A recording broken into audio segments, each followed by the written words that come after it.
October 10th. Regular meeting roll call, please.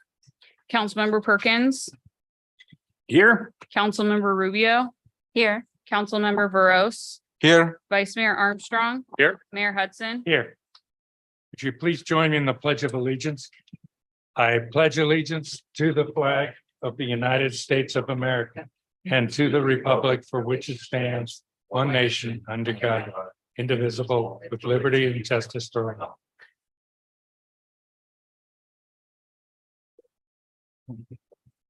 Okay, what's our first item on the agenda? Item 3, announcements. 3.1, changes and additions to the agenda. There are none this evening.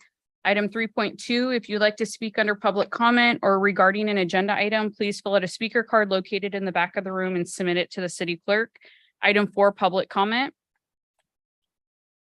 Okay, let's open up the public comment. Now is the time for anyone in the audience who wishes to address the city council on any item not on the agenda or an item on consent calendar that you'd like to have pulled. Please fill out a card and take it to the city clerk as she just announced. Are there any cards? Or section 6. Or section 6 presentation. So if you want to speak on about the presentation tonight, please fill out a card and speak under public comment. Do you have any cards? I do not have any speaker cards for this item. Okay. Anyone, last call, wish to speak to the council on public comment? Seeing none, we'll close the public comment. What's next? Item 5, consent calendar. Okay, calendar or consent calendar items considered routine in nature are acted upon by the city council with a single action. And we didn't have any cards in this? We do not have any cards for this. Okay. item. Okay, who got out there first? Marisol, No, Sridhar. Sridhar, oh. He's been warming up since that 5K. Yes, all set, ready to go. Good, everybody in? Yep. Okay, it looks like unanimous to me. Okay. We'll close consent calendar then, move on to the next item. Item 6, special presentation. 6.1, proclamation declaring October 2023 as Domestic Violence Awareness Month. I'm gonna ask Vice Mayor Armstrong if he'll do the presentation on this. As it would take me all night to get up. I will make a comment that that's the greatest outfit we've ever had come into city council meetings. Could I ask Mitu and Shalia to come on up? I've got a proclamation here and I'll read it one time, but I've got a proclamation to present to each of you. And here's the proclamation. So proclamation of the City Council of the City of San Ramon declaring October 2023 as Domestic Violence Awareness and Prevention Month. Whereas 1 in every 3 women will experience domestic violence during her lifetime, 1 in every 4 women will experience sexual assault in her lifetime, and 1 in 6 men have had abusive or unwanted sexual experiences in their lifetime. And whereas approximately 15.5 million children are exposed to domestic violence every year, and whereas when a family member is abused, it can have long-term damaging effects on the victim that also leave a mark on family, friends, and the community at large. And whereas families are indispensable to a stable society, and they should be a place of support to instill responsibility and values in the next generation. And whereas violence against women and children is a prevalent social ill due to the historical imbalance of power in gender and age. However, sexual and domestic violence are widespread and are devastating to society as a whole. And whereas the problems of sexual and domestic violence are not confined to any group or groups of people, but crosses all economic, racial, gender, educational, religious, and societal barriers, and are sustained by societal indifference. And whereas the crimes of domestic and sexual violence violate an individual's privacy, dignity, security, and humanity due to the systematic use of physical, emotional, sexual, psychological, and economic control and or abuse. And whereas victims should have help to find the compassion, comfort, and healing they need, and abusers should be punished to the full extent of the law. And whereas victims of violence should have access to medical and legal services, counseling, emergency and transitional housing, and other supportive services so that they can safely escape the cycle of abuse. And whereas it is important to recognize the compassion and dedication of the individuals who provide services to victims of domestic and sexual violence and work to increase public understanding of this significant problem. And whereas local programs, state coalitions, national organizations, and other agencies nationwide are committed to increasing public awareness of domestic and sexual violence and its prevalence, and to eliminating it through prevention and education. And whereas we dedicate ourselves to protecting vulnerable members of our community, and whereas San Ramon has a moral obligation to work to prevent domestic violence, address its brutal and destructive effects, and make it ending domestic violence a local priority. Whereas there are local programs and services available to victims of domestic violence and their children. Now therefore be it resolved that the City Council of the City of San Ramon does hereby proclaim the month of October 2023 as Domestic Violence Awareness and Prevention Month, and urge all citizens to actively support work towards the elimination of domestic violence. Dated October 10th, 2023, signed David E. Hudson, Mayor. All right.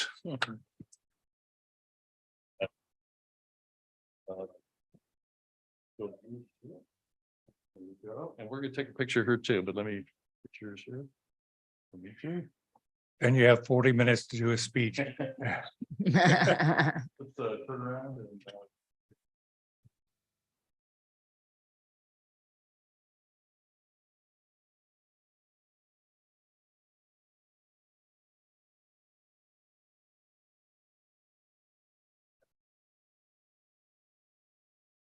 All right, the floor is yours. Yep. Thank you. Thank you. Hello, everyone. I'm Meetu Arya, Operations and Program Lead of Rewire Community. And it is my honor and pleasure to receive this proclamation on behalf of my team from the City of San Ramon, declaring October as Domestic Violence Awareness Month. Rewire Community is a grassroots organization working with the vision of creating communities that are prejudice and violence-free by preventing and breaking cycles of gender-based violence. And as we know, gender-based violence, especially domestic violence or DV, is a problem that only grows in silence. The National Coalition Against Domestic Violence says that on average, nearly 20 people per minute are physically abused by an intimate partner in the US. Through the pandemic, these incident rates increased by 8% because of the isolation. And unfortunately, domestic violence is even higher among the LGBTQ plus relationships. But we also know that domestic violence is preventable by speaking up and promoting healthy, respectful, and non-violent relationships. And by being here today, together, acknowledging the interpersonal violence and injustice that exists around us, we are breaking that silence. In our prevention work, Rewire initiates and joins workshops and events such as teen dating violence awareness, pride flag raising, and wellness sessions with women and youth, to name a few. We also support families impacted by domestic violence and sexual assault through funds and survivor relief care kits, providing essentials for emergency. Since April 2022, over 230 families have been supported by these funds, and we have packed more than 1,400 care kits. For over a decade, we have been operating from our homes in San Ramon and Dublin, serving all cities and communities across the Bay Area. 2023 is now marked as a pivotal year in this journey for us with the opening of our first community center in Dublin. We thank the City of San Ramon for their support over all these years And we hope to continue strengthen this relationship, what we have built together over the years. On behalf of Rewire Community, Narika, Tri-Valley Heaven, and PFLAG SRV, I close with heartfelt invite to all here and those listening in to our annual vigil, a peaceful gathering of the community to commemorate National Domestic Violence Awareness Month. The vigil is on October 26th at 6:30 p.m. in front of the Dublin Civic Centre to visibly support survivors and raise awareness. We hope to see you there. Thank you to San Ramon City again for this proclamation and for leading with inclusion and compassion. We accept this in honor of every individual, survivor, advocate, and organization working to break the silence and cycles of violence. Thank you, Mita. Any council members, any comments? I invite First and foremost, it's been a pleasure and an honor to really get to know you all personally over the past year or so, and the work that you're doing in our community and beyond, frankly. You're giving a pathway to out of a domestic violence situation for so many vulnerable, more so women, but it could be men too. And so I really appreciate everything that you're doing. You're really, truly saving lives. Sometimes these things get very serious. So thank you for everything you do. And you have my support, and just keep doing what you do. We appreciate you. Thank you. Thank you so much. Your support means a lot to us. Just keep doing what you do. Is that the way? No, thank you very much for what your organization does. And I know it's never stopped. And unfortunately, while you can be very, very effective in many, many ways, you'll never know the lives that you've changed. Sometimes you can save somebody, but you didn't know you saved somebody. But thank you very much for what you do. Thank you so Mita. much. Anyone else? Thank you, Mita. Yeah, thank you, Mita and Julia, and thank you for the work that your organizations do. You give voice to the voiceless, and just bringing this awareness, I think, is really important to our community. And it's just great work that you do. Keep it up, and we're happy that we can kind of support you in that regard.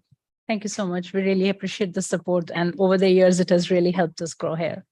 Thank you. Thank you. Thank you, Rewire and Narika, for your leadership, and also all your volunteers. As I always say, first thing, whenever I receive any call or email message about a domestic violence, the first name that pops in my mind is Shailaja.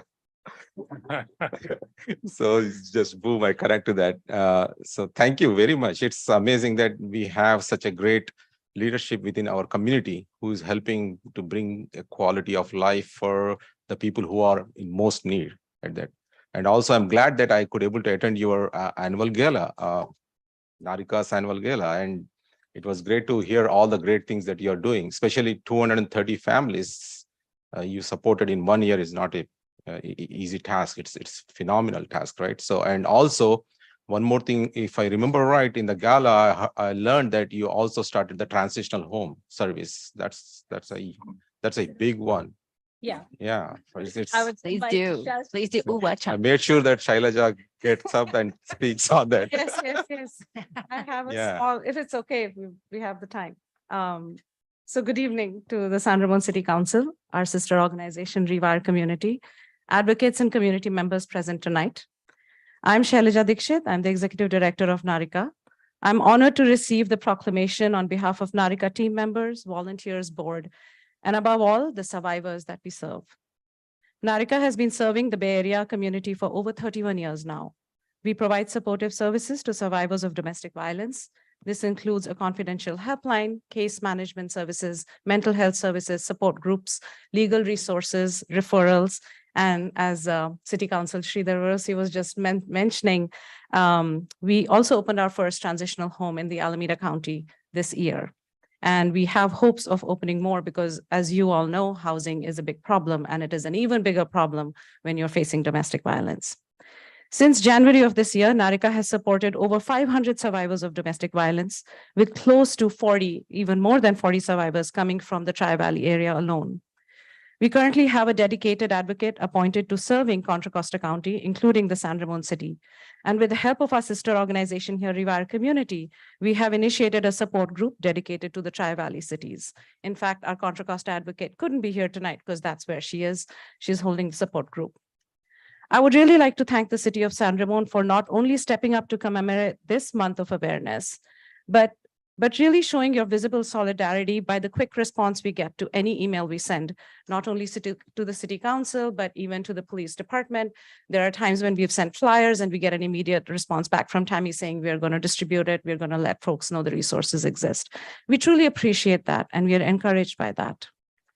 As we gather here tonight, I do want to urge everyone present to take urgent and tangible steps to support survivors. This can include creation of local funds and resources to aid citywide intervention and prevention efforts, enhancing trauma-informed, culturally responsive trainings that increase our understanding of what is domestic violence and the role of culture when domestic violence exists, creating on-site city resources for case management and intervention, expanding intentional spaces for prevention work, especially in our schools, among our youth, and the parents and caregivers who are caring for these youth. It's going to take all of us to take a stand against all forms of violence for domestic violence to end. Thank you again for the opportunity to speak tonight. Narika's team stands committed to being in service to our community, and we remain steadfast and relentlessly hopeful that one day we are going to have a violence-free world. Thank you.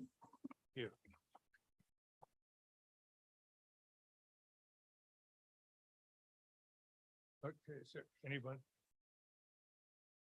Next item, please. Item 6.2, introduction of new deputy city manager Scott Cole by city manager Steven Spadowski. Good evening, Mayor and City Council. I must say I am very, very pleased this evening to introduce Scott Cole as our new Deputy City Manager. Scott previously served as Deputy City Manager for the City of San Leandro, where he was responsible for financial services and programs such that addressed issues such as parking, sustainability, emergency preparedness, and risk management. He also served as their acting finance director and also acting recreation director. I should note that he started out his career in San Leandro as the police business manager and was responsible for a $40 million budget in that role. He started his public career as a community services officer and supervisor with the Roseville Police Department. And prior to his career in public service, he taught English literature and philosophy and holds degrees. Now I know that's plural degrees in both subjects, in addition to holding an MPA from Berkeley. Scott will serve as the city's economic development director, and he will also perform the dreaded other duties as assigned, which in this role can just be a wide variety of duties ranging from managing open space and school district liaison and basically serving as my primary backup. Scott, beyond the brief background that I gave, also has experience in many other areas in local government, and I am both happy, excited, and relieved to have Scott on board. So with that, please join me in welcoming Scott Cole to the City of San Ramon.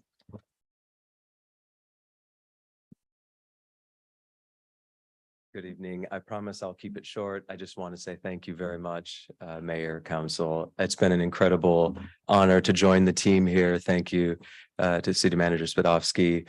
I couldn't be more pleased to be joining this team. There's an incredible legacy here in the city. The work being done is second to none. The quality of life here is impressive, and I look forward to carrying out your goals and helping City Manager Spadowski realize the vision of this council. So thank you very much for the warm welcome. Thank you.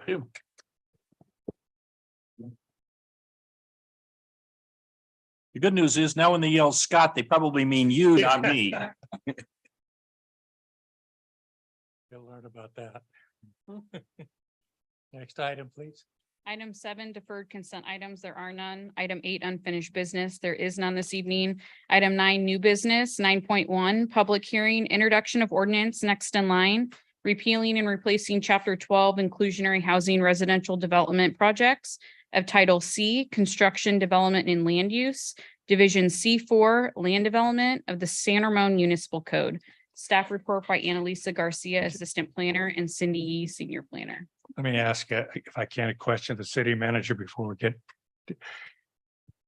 Can we do one motion for introduction of the ordinance and open the public hearing? That might be a city attorney question. I can give you an answer, but I sense his That's twitching what I to my meant. right, so I'll That's- defer to Martin. You may open the public hearing and introduce the ordinance at the same time. Thank you. Yeah. All right, good evening. Glad to be here this evening to start the introduction of the update to the inclusionary housing ordinance and affordable housing commercial linkage fee ordinance update. And then I'll turn over the presentation to Annalisa to explain the changes that are happening to the ordinance. So with that, I thought I'd just start with just a quick background. As you all recall, we updated or adopted our current inclusionary housing ordinance back in April 2019. It was the city's first inclusionary housing ordinance. One of our requirements of our certified housing element to carry forward that inclusionary ordinance, our housing element was certified by the state back in January of this year, and included as part of the housing element is a program in the policies that require that the city carries forward the inclusionary housing and commercial linkage fee ordinance, as well as updating that ordinance. And so one of the goals of the inclusionary ordinance is to have the update done in advance of our general plan update and rezoning, so that any changes that happen with the rezoning, the ordinance could apply to those projects. And so we're trying to get ahead of any changes that may occur and be able to apply the ordinance in time for any new projects that will come in as a result of the general plan update. The Housing Advisory Committee did review the draft ordinance at their August meeting and did recommend adoption of the draft ordinance, and the Planning Commission as well reviewed the ordinance at their September 19th meeting and recommended forwarding to the City Council the attached inclusionary ordinance. And so, as I mentioned, our recently adopted housing element does include a program that requires the city to update our inclusionary ordinance. And so that's the basis, primarily the basis for why we're updating the ordinance at this point in time. It requires us to look at adding a must-build requirement for single-family developments, and then offering some flexibility in the compliance of the inclusionary requirements. The third part of the program requires the city to review and revise our fee structure, which will occur when we are updating our fee schedule and doing our fee study as part of that review. And so this effort addresses the first two bullets of Housing Program 8. And I'll go ahead and turn it over to Annalisa to cover the changes that are being made to the ordinance. Cindy. Good evening, council members. So here we have the proposed changes to the for sale single family projects of 10 or more units. And you'll see in the table that we have a 15% must build of the units, and the affordability level is allocated at 20% to very low, 30% to low, and 50% to moderate. And you'll notice that the requirements match those required for multifamily projects. So under the current ordinance, a for sale single family project of 50 units would be required to provide 5 moderate income units or pay an in lieu fee equivalent to 10% of the total units. Whereas the revised ordinance would result in the construction of 8 affordable units as follows. We have the 8 rounded up from 7.5, and that would result in 2 units that are allocated to very low income households, 2 units to low income households, and 4 units to moderate income households. We are also proposing to increase the affordability term. Currently, we have a 55-year term for rental properties and 30-year term for ownership properties. That does reset with each transfer in ownership. But we are proposing to increase the affordability term for ownership properties from 30 years to 55 years. And that would still reset with each change in ownership. And that is with the goal of retaining affordability in perpetuity. We're also proposing a revision to the fractional units, the fractional unit section of the ordinance to require the rounding up of a unit in the lower affordability level. Our current ordinance requires that fractions of 1/2 or greater be rounded up to the next highest whole number, and fractions of less than 1/2 be rounded down to the next lowest whole number. And while this seems like a straightforward practice, we've noticed that some projects may result in fractions of 1/2 or greater across multiple affordability levels. So we're proposing to require the rounding up to a whole number in the lower affordability level. It is important to note that this would not result in the in additional units beyond the 15% requirement. Sorry, just to make sure, when you say round up, if it is 1.6, you'll make it to 2, or is it going to be 1? Well, I have an example here. Oh, you already have the example. Okay, that's Yeah. good. So applying the change to a for sale single family project of 100 units, you see that we would have 15 total units required to meet that 15% requirement. And you'll notice that we have this fractions of 1/2 or greater, both in the low income category and the moderate income category. So we would round up in the low income category from 4.5 to 5 units and round down in the moderate income category from 7.5 to 7 units. So we would gain a unit in the low income category without increasing the total number of units required. Sounds good. So in summary, the proposed changes removes the affordable in lieu fee option for sale single-family residential projects of 10 or more units while requiring the on-site construction of those units, increasing the affordability requirement from 10% to 15% for sale single-family projects of 10 or more units, increasing the affordability term for sale residential projects from 30 years to 55 years, and revising the fractional unit section to round up within the lower affordability level. So when we are increasing the residential projects from 30 years to 55 years, is there any impact on the fee structure or anything on for the developer or the fee owners? structure remains the same, Same, but the okay. term is increased, and with each change of ownership, that would reset to a new 55-year term. Okay. That will encourage, right? So that's good. Yeah. Yes. So the next steps would be to open the public hearing, introduce the ordinance, waive the reading and read by title only, receive public testimony, close public testimony, provide feedback on the proposed ordinance amendment, and if appropriate, set the October 24th, 2023 City Council meeting for ordinance adoption. Any questions of staff? Go ahead, Scott. Yes.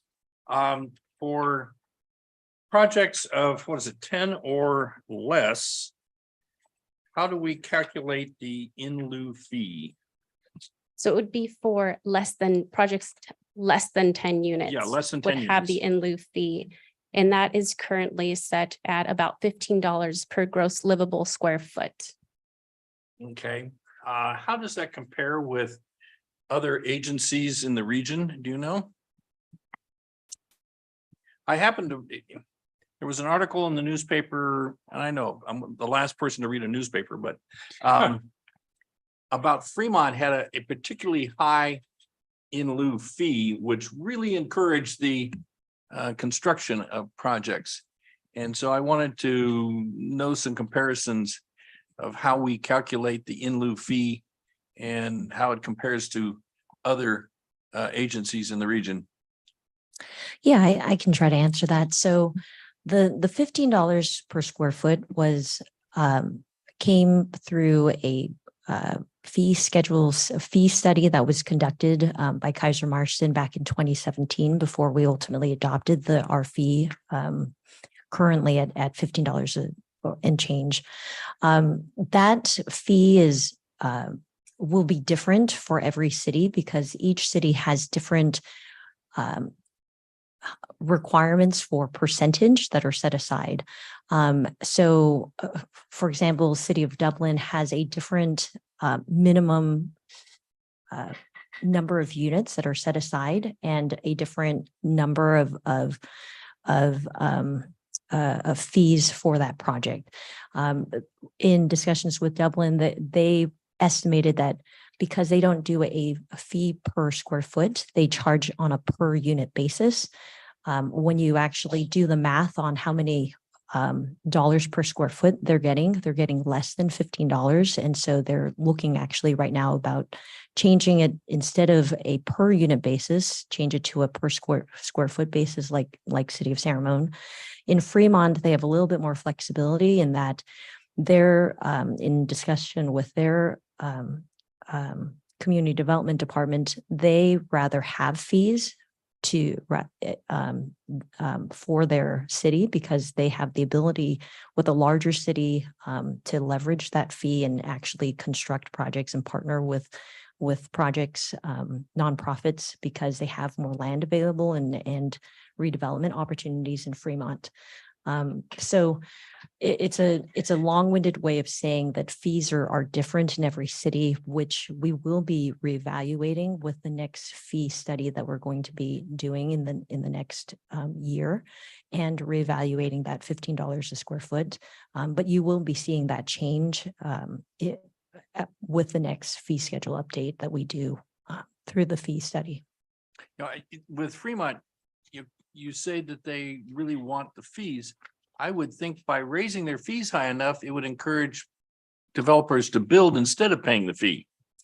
So it would have the opposite effect of, instead of collecting fees, they'd end up getting units. Well, their ordinance specifically is tailored to wanting to have fees. And so, every city has a different approach to how they anticipate building or acquiring affordable housing.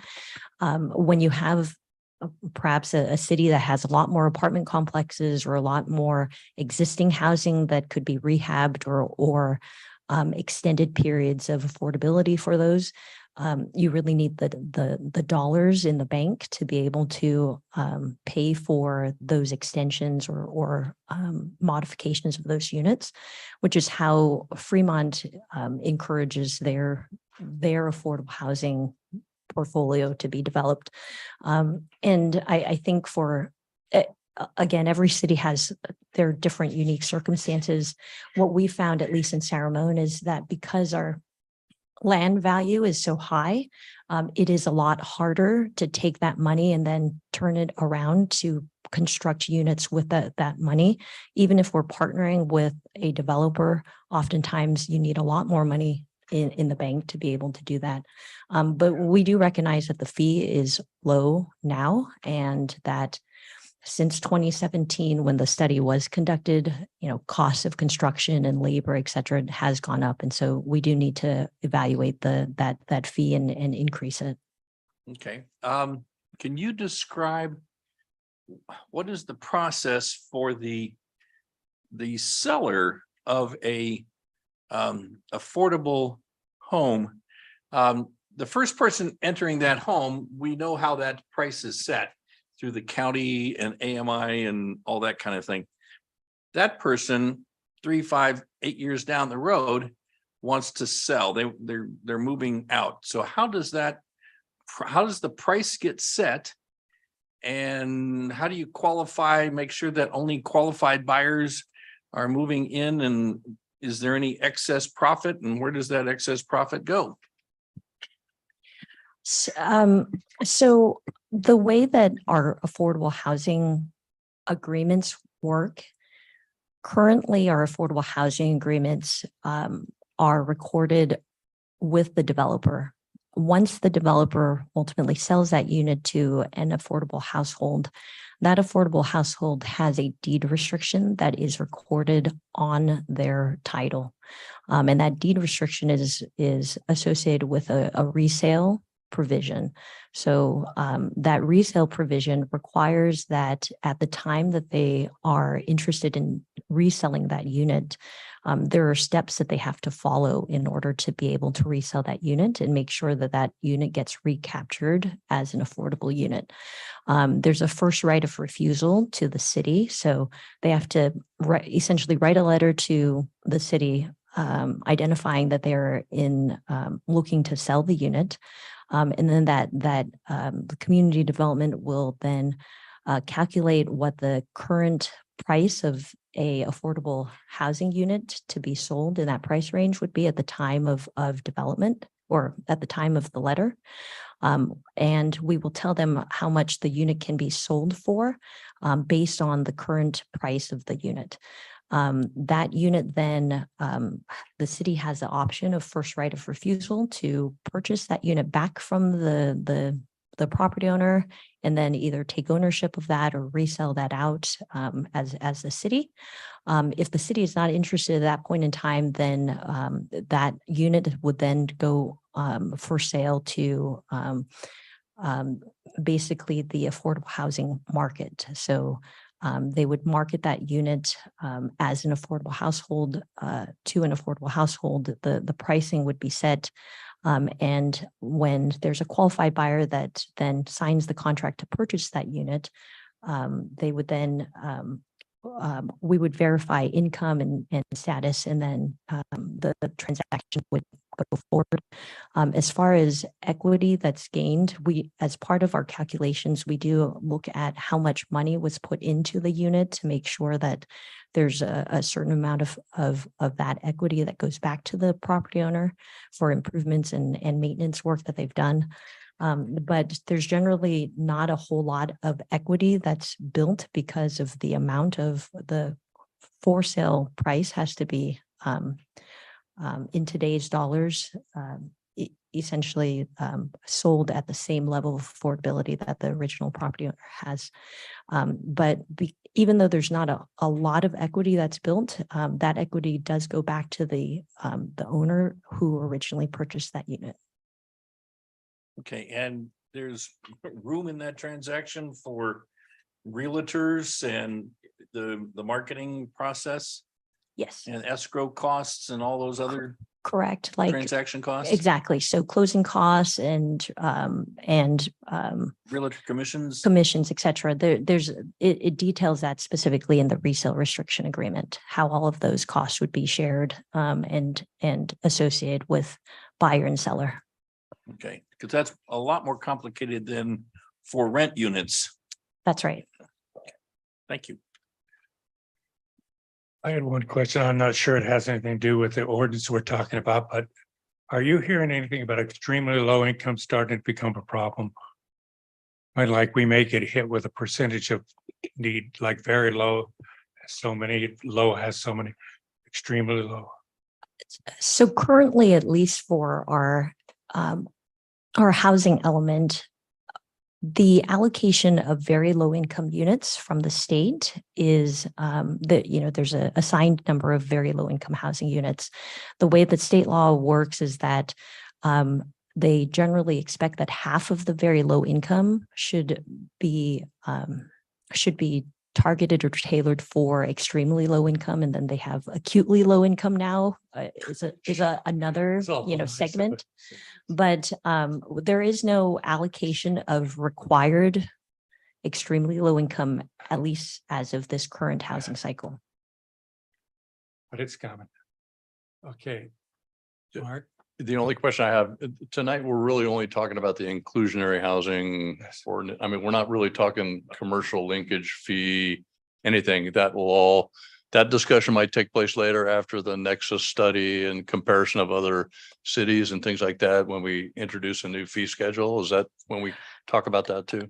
So there is no change to the commercial linkage fee portion of the ordinance, but because the ordinance is all in the same title and all in the same section, that's how we're introducing the amendment this evening. But there are no text changes to the commercial linkage fee portion of the ordinance. only in the commercial linkage fee ordinance, it only talks about the city having the ability to charge, percentage and the cost per square foot. But the cost per square foot is actually points to the fee schedule. And so when we do that fee schedule, that's where the changes to the cost would be. But we wouldn't expect any text changes to the commercial linkage fee portion. It would just be to the fee schedule portion. Thank you. Still trying to take care of the new assistant planner. So could you please walk me through the process, once we add this affordable housing, how someone within the community could able to get the affordable unit? The way that it currently works is that our affordable housing obligation for sale units starts at the time of entitlement of that development project. And so as part of the development review process, we have the ability to apply conditions of approval to that project that then require a set aside of a certain number of units. So with that affordable housing agreement, that then creates the obligation of the developer then to set aside units for at a certain affordability. With new construction, that as part of the terms of the affordability, they're required to do a marketing and essentially create a system for how those units are going to be sold. With especially larger projects, you'll have a lottery program because there's always more people that are interested in those units than there are available units. And so what we've been currently doing is working with a third party administrator who then serves as the city's reviewer of the lottery system and creates the mechanism for how those units are going to be sold to people who are interested in buying those units. So that administrator will create the lottery, do workshops to tell people how to qualify and to get their name on the list for the lottery. The administrator then conducts the lottery and then they pair up qualified people based on their rankings to the developer, and they will then enter into contract to purchase that unit. And we rely on the administrator to do the marketing for the city, to run the classes and to explain the process and all of the paperwork that then gets signed. And so as part of that marketing campaign, they are obligated to hold a certain number of sessions, do outreach. And that's generally how information gets disseminated to people who are interested in purchasing that unit.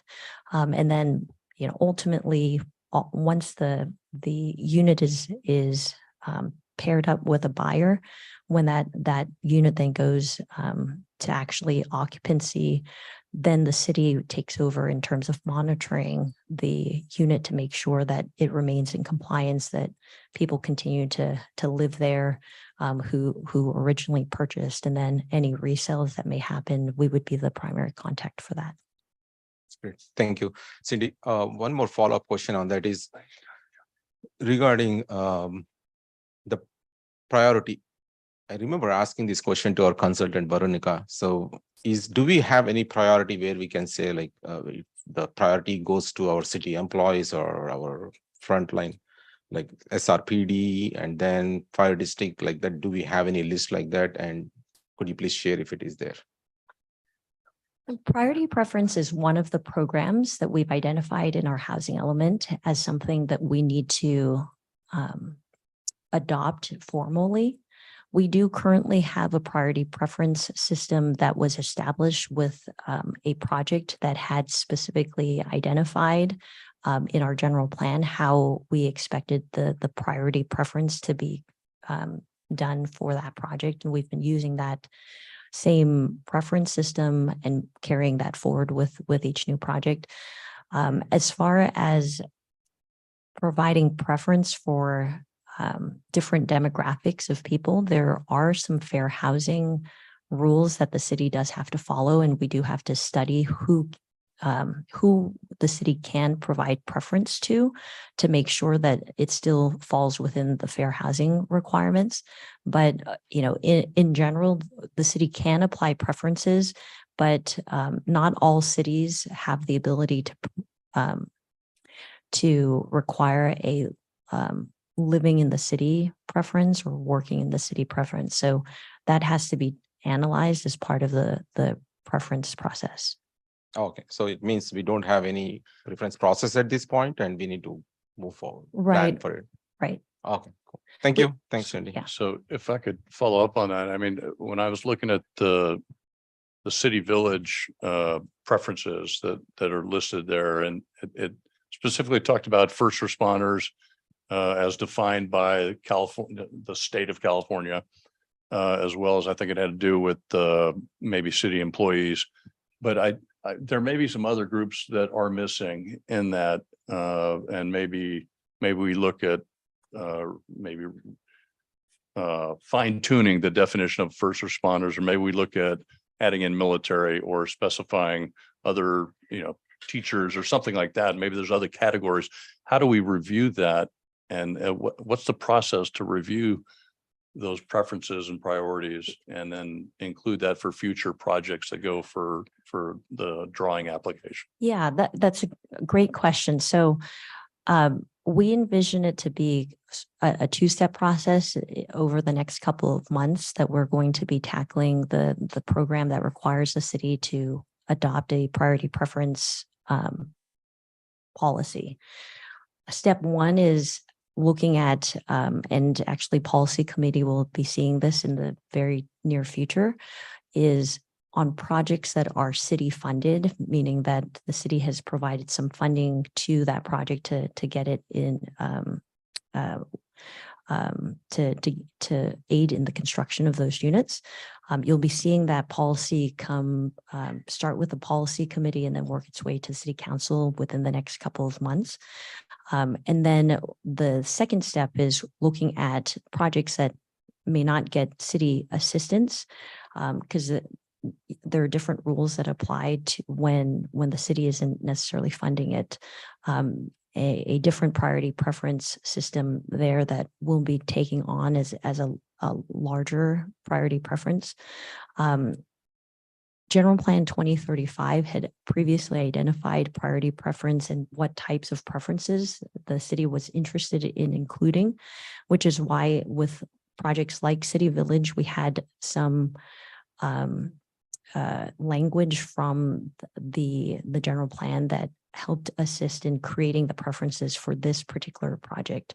So we do have several levels of preferences with non-city funded projects, which include service members of the armed forces, and veterans, public service employees that serve the city of San Ramon, and then and first responders that are on that list as defined by the state's definition of first responders. So we do have a preference already in place that we've been working with. And then there's a second priority preference that does still put people in a higher preference category, because as opposed to having no preference at all. That second tier of priority preference includes single head of households, seniors, formerly homeless, perhaps as a disabled households, and I'm sure there's one other one that I can't quite name off the top of my head, but we do have a two-tier priority preference right now for non-city funded projects that we've been able to use the general plan guidance for, but our goal is to formally adopt that through policy committee and city council over the next couple of months. Okay. All right. Thank you. I think it's just important that whenever that does go through policy or come to council or whatever, I think whatever we come up with in terms of criteria has to be, it's got to be pretty ironclad or pretty well defined on what that is, or you get into the where do you draw the line on this person kind of qualifies, but which one's better qualified Yeah. perhaps, and there's too much discretion in that. Yes, it's very important because we've had test projects to kind of work through some of these and questions of who actually is a first responder. And so we had to specifically look at what available definitions are out there that can be black and white rather than having to have someone make a decision based on, what their own personal definition of what a first responder is. So we've been continuing to narrow those down specifically so that we're not in a situation where somebody has to make a personal decision. Okay, thank you. So Do you have a rough idea of how many people applied for the affordable housing at, was it City Village? So City Village has not had their first lottery yet. We have had 2 housing workshops over the last 2 months, and we'll have a third workshop this month before the first lottery is held for the first 9 units of that project. But we don't have the lottery is still open for that to register. So that hasn't closed, but there are well over 300 people on that list. Thank you. I just had sorry. Thank you. I just had a couple of questions, not very simple, straightforward. So what about, say, for example, frontline workers, essential workers and teachers? So because frontline workers there is no formal definition for frontline workers, we've been narrowing that down to specifically first responders. And then there's a state definition for first responders that we rely on for that. And then as far as teachers that serve the San Ramon Valley Unified School District would qualify for a preference, for example. Or that's the intent as far as the future policy that we bring forward, is that one of the goals is to serve community, public service employees like teachers that work for the Unified School District as a preference. So while we don't, because there's no first, the Frontline. there's no definition for frontline workers because so many people have claimed frontline worker status that it's difficult to apply a preference to those. Everybody who works as a frontline worker believes that they should qualify for a preference, and it is too difficult to define really what a frontline worker is. And so that's why we've narrowed down specifically using definitions that have been codified by the state. Yeah. Do you know if they have any intention of ever doing that to make our lives a little easier? Frontline workers, I don't believe so. I haven't seen any definition, but we can certainly research that for when we bring it back to the policy committee. That's something that you're interested in. Yeah. Thank you. It's just that I'm thinking, those were the workers also that got us through COVID, and they obviously exposed themselves to a lot of hazards during those times. And I think it's just something to keep in mind if possible. Thank you. Okay, any other questions before we ask for an introduction and I'll move we open the public hearing and set the October 24th as the formal adoption. Is that all right? That work, Mark? you need the introduction of the ordinance next in line Oh, and waive the reading waive the reading and as repealing and replacing chapter 12 inclusionary There you housing. go. David does it. I'll do the second. What the heck, Gary? Yes. I can beat Marisol got me again on it. Ah, Okay, one time. let's open public hearing then. Do we have any cards to speak to this? Thank you. I'm impressed. That's the way I did it too. Take it, Cindy. Finish the vote. We do have Uh, one card on this item. Okay, you go, you got it. Thanks. Carmen Lazo.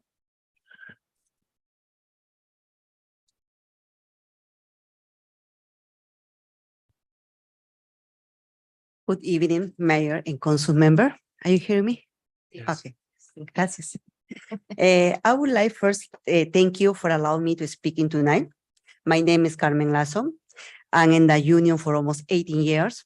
And also I want to discussing about the very important things is which like is labor standards. The ordinance is very important, but are the workers who will be building this project under this ordinance? There are a lot contracts and developers out there who do prioritize the blue collar workers and only care about making and profit. This needed stop. In order to make it this stop, we need to implement labor standards like apprentices programs, like a healthcare, local jobs, labor wage.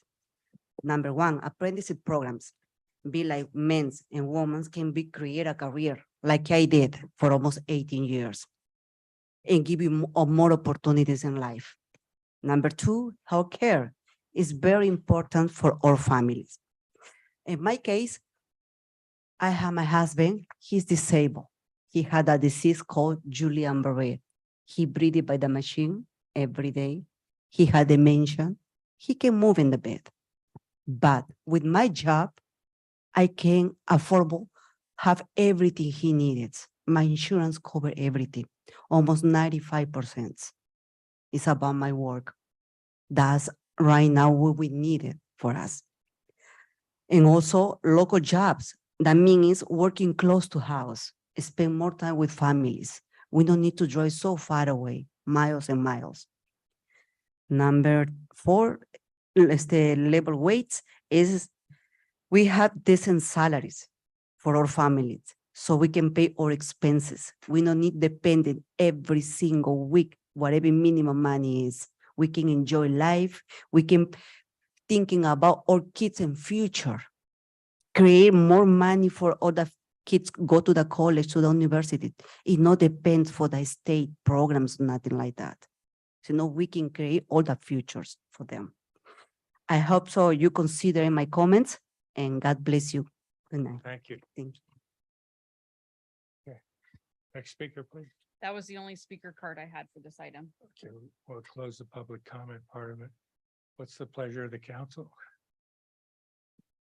I move we close the public hearing I'll second. and For October Period. 24th.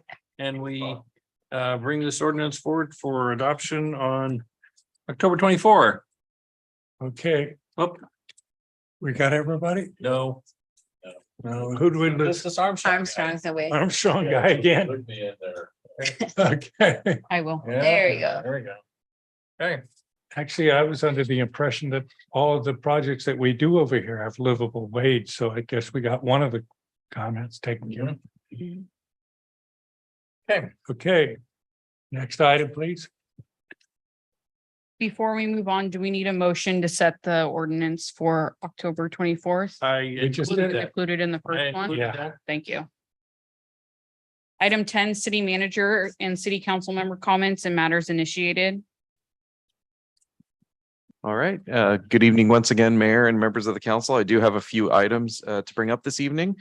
First, this Sunday, the 15th, we have our Culture in the Community celebration. That's over at the community center.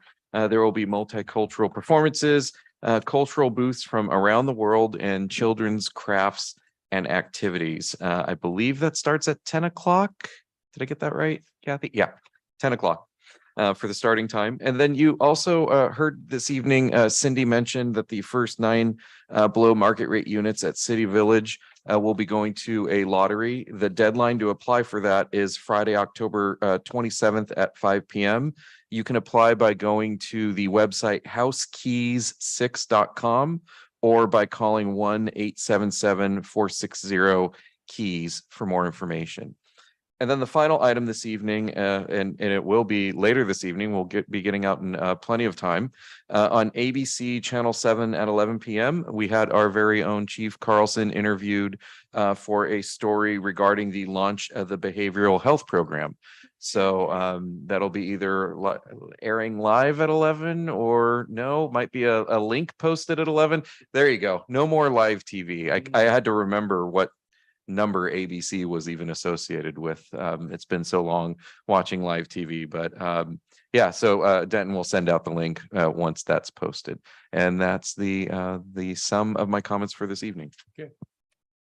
Mayor Sal, I would tell you, take an eye on Paige's interview first. Don't let him upstage you. So just pretty brief, Wednesday, the 9/27, I attended the Tri-Valley Cal Cities meeting in Danville. The guest speaker there was the Center for Discovery. Basically, it's really interesting stuff they discussed about access to psychological support services for students.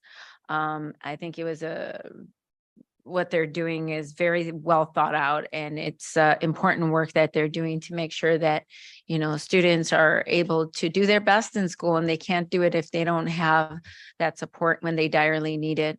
Then on Thursday, 9/28, I attended a Street Smarts meeting. We talked mostly about the upcoming awards, how we're going to do it, planning for that, what we'd like to do. I think there was an event too. We were talking about which event? I just want to make sure. Yeah, I'm it not was the confounding it. awards and I believe the bike rodeo that's happening. The bike in rodeo. Danville That's this right. year. So, and then, thank you. And then for Tuesday, we had all of us were here for the joint City Council Planning Commission meeting. And then on Thursday, 10/5, attended the Contra Costa Mayor's Conference along with Councilmember Perkins here. So thank you. Okay, so, yeah, we did a Mark, couple of meetings together here, meetings that I attended alone. MCE, your power company, I'm on their technical committee, and we had discussion about one of our new projects that we do power purchase agreements where we buy power from companies that build power sources. And as of now, we no longer do solar without storage. If we're buying solar, it has to have storage with it, because right now there is a glut of solar in that noon to 4 o'clock period. And so we have a project in Daggett, California. It's 110 megawatts with 60 megawatts of storage, and that 60 megawatts is good for at least 4 hours. So they can, and when the sun goes down, it's now going down earlier, like at 5 o'clock, 5:30. They can start putting that storage online, putting 60 megawatts online for at least 4 hours. And that is online now. We've got multiple projects over the next 4 or 5 years that are going to be coming online. There is going to be a new residential solar billing program. So if you're planning on putting solar on your roof going forward, the reimbursement program will be oriented mainly towards storage. Right now, we're only getting about 20% of new solar installation on residences have storage. And we want that to go to 70%. So they will pay a premium for your power that you put back on the grid after 5 o'clock. And they will pay whatever the notional value is of your solar during the middle of the day. Which, I'll be quite honest, during the middle of the day, your solar is not worth very much because there is so much of it. It's a supply and demand issue. The other thing that was really interesting in our discussion was green hydrogen activities. Hydrogen comes in a whole rainbow of colors, depending on how they create the hydrogen. And the discussion included the fact that long haul trucking, while you may think that's a great one for batteries, it's actually a horrible one for batteries, because the batteries cost or weigh 6 to 7, maybe 8,000 pounds. And that's 7 or 8,000 pounds of payload that they can't haul in their truck. And yeah, you're taking out the engine and the gas tanks, but you're adding motors. So long haul trucking is really ripe for hydrogen. And so they're looking at supporting hydrogen activities. They are actually supporting one up in Richmond called Raven, where they're going to take solid waste, and from the solid waste, they generate hydrogen. And it's not through a combustion process, which I thought was very interesting. So there's multiple hydrogen activities going on. Valley Link plans to build a hydrogen plant out in the Tracy area, and they will use a large fraction of it, but they will sell a large fraction. So that's MCE. Went to the Library Foundation meeting. They're doing quite well. They had $7,000 of income in September and $3,000 of expenses.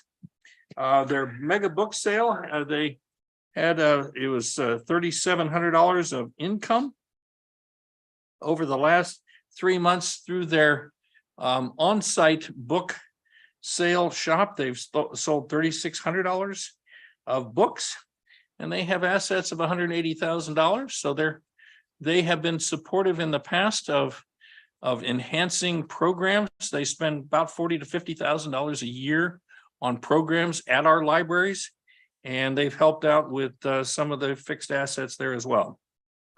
Went to the EBRCSA board meeting, which is the East Bay Regional Communication System Authority, which is the radio system for all first responders in Alameda and Contra Costa County. We have about almost 21,000 radios on the system that we support. We voted to approve a new agreement with Motorola, about half of which supports operating the system and about half of which supports replacement of capital equipment. We also discussed but did not approve, and the Finance Committee I sit on will have further discussions. We expect to have a per radio fee increase of $3 per radio per month, starting in 24-25, and then another $3 in 25-26. And then going forward, our planning is at least a minimum of 3% per radio per month going forward. It's important that we have these funds. We are working on getting a capital replacement fund because we have a few tens of millions of dollars of capital equipment, and some of it's going to need to be replaced sooner or later. And so we need to have the money in place so that we don't have to hit everybody with a huge assessment going forward. So those are, last thing, I know Mark's interested in this one. The U.S. Naval Academy birthday today, October the 10th, 1845. The U.S. Naval Academy was founded. So that was 178 years ago. The Naval Academy was founded. So we're trying to catch up to West Point there. West Point 1802. Yes, and- 1802. And yes, West Point beat Navy in the sprint football tournament last week. I don't know how that happened. We usually win that one. Yeah. Right. Who's next? You're next. Is that me? Yeah. Okay, I'll go. Speaking of MCE, I'm the alternate to MCE, and I attended the MCE retreat, and we did a review of the MCE mission and vision and key priorities, as well as investments and some of their statistics. I also went on a field trip as part of the retreat out to the MCE Solar One solar farm out in Richmond. This was a solar farm, went into operation around 2017 on a 60-acre site that was repurposed, an old refinery site. They cleaned it up, about 10.5 megawatts there. That has no storage. It's kind of one of the legacy solar farms, no storage there. But the great thing there was they were able to employ about 300, almost 350 local residents to help with the construction of that solar farm that went on to get training, do the work, and then go on to future fields in the solar industry. On the 28th of September, I attended the Live Well Resource Fair over at the Senior Center. Dozens of groups were represented there, the wellness professionals, senior living facility representatives, home care and community services representatives, just a lot of vendors, a lot of local organizations, and it was very well attended. It was a great job by Parks and Community Services staff for putting that on. On the 1st of October, so a week ago on Sunday, I attended the recognition luncheon for Girls State and Boys State. This was hosted every year by the American Legion and over at the Veterans Building in Danville. This is the first year they combined to have they still had a separate Girls State, but they had a combined Boys Girls State group as well. And I think there was, I believe, 14 delegates that were selected from within the local schools. We had several from Cal High and Doherty Valley High School. They spent a week up in Sacramento playing roles of state and local government, doing some decision making. I had the opportunity to hand out some certificates along with the Danville Mayor Storer. Last Wednesday, 4th of October, I attended the San Ramon Valley Emergency Preparedness Citizen Corps Council Policy Advisory Committee. That's a mouthful. The main item really was to talk about the budget, but there was not enough information, so we deferred discussion on that. But we had a lively discussion that was teed up by our very own Chief Carlson.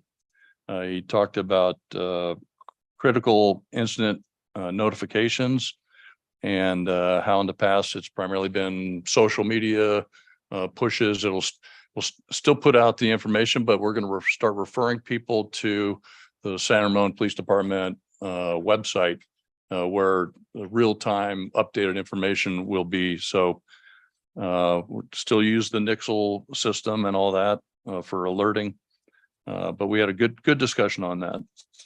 And it just happened that day was also the nationwide alert that you probably all got notified by cell phone or radio or TV. You probably heard about that.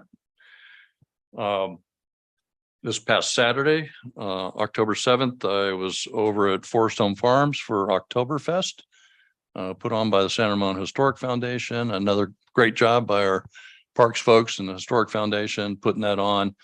As always, good food and beverage there, German music. They had Olympia Fields Brass there playing and some good accordion music, folk dancing, games. Just a lot of fun for families and all the attendees, a really good crowd there. And then on Sunday, I was along with Mayor Hudson and Councilmember Rubio, Councilmember Rose. Well, you did 10K. My wife and I did 5K. I think you did the 5K at the Run for Education. It was a beautiful day, great fundraiser. This is the run that supports programs for all of our all the 39 schools in the school district, not just the 5K and the 10K, but they had a fun run for younger kids and a friendship run for a lot of those our residents with special needs, and a fun expo too with local education and community organizations that were out there and supporters of education. And then yesterday was the Open Space Advisory Committee meeting. Had a long discussion on open space and green space inventory and different display options, how to do that using GIS on a computer, different layering, and then also how to present it in a printed form and what the committee was really looking for. And we have a really good trails map, but there may be some refinements coming up in the future with that. They also had a presentation from Lauren Barr and on planning and as a year in review on the different things going on with developments and planning. And they also discussed the upcoming Veterans Day hike that'll occur November 11th. It'll be on Iron Horse Trail. Meet at City Hall, 8 o'clock. Have a good hike. That's it. I also was at the 5K. I've done a few runs in my life, but I have never had my name put on the numbers. So you must be fast if they put your name on the number. So from now on, it would be Mark Speedy Armstrong and Sridhar close from behind Veros. So We're gonna have our own division for the electeds. But you walk fast. yeah. Marisol had to run him down from behind. Go ahead, Yeah. Sridhar. I don't have any committee meetings, but a couple of community events, the same San Ramon Valley Education Foundation run 5K. It was more like a family talk and walk and meeting friends. It was fun. Then the other one is Dandiya event. Now, as the festival season started, Dasara and Diwali, a lot of Dandiya events are going on. So I had an opportunity to attend one of our local community Agumoni Dandiya event. So those are the only two events for me. Thanks. I want to go back to something that Scott had said about the hydrogen that's going to be developed in Richmond. Richmond's going to have quite the name for hydrogen. Chevron is also processing hydrogen, green hydrogen there. So we feel very comfortable at County Connection and at Valley Link that there will be product available when we finally get a train run. And County Connection went to the meeting there September 28th, and the users are picking up again. Now, County Connection was the first authority in the nation to use a totally inductively charged battery for their bus. And we are going to go to hydrogen also. Big part of the problem is what Scott alluded to. The axle weight is just killer in these cities. It just tears up the streets. So, I mean, I don't know if Gillig is going to change overnight and say, no, we're going to hydrogen, but the hydrogen for the long haul is just the way to go. And it's renewable. And if you can keep the axle weight off it, the key is they're renewable. It's just different ways of producing the same thing. So I think it's something to keep an eye on, that the future's here now. We'll see how it works out.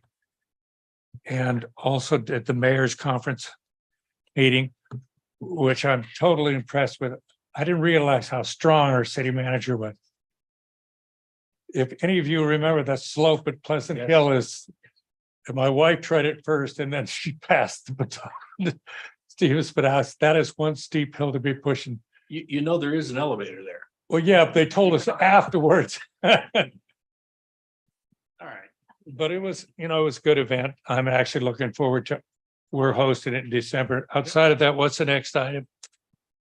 Item 11, adjournment. Oh, we gotta have public, is there any public comment on city managers' comments or our comments? No, I do No not have any cards? speaker cards. Good, we'll close that and we are adjourned. Unless you want to sit around and talk some more.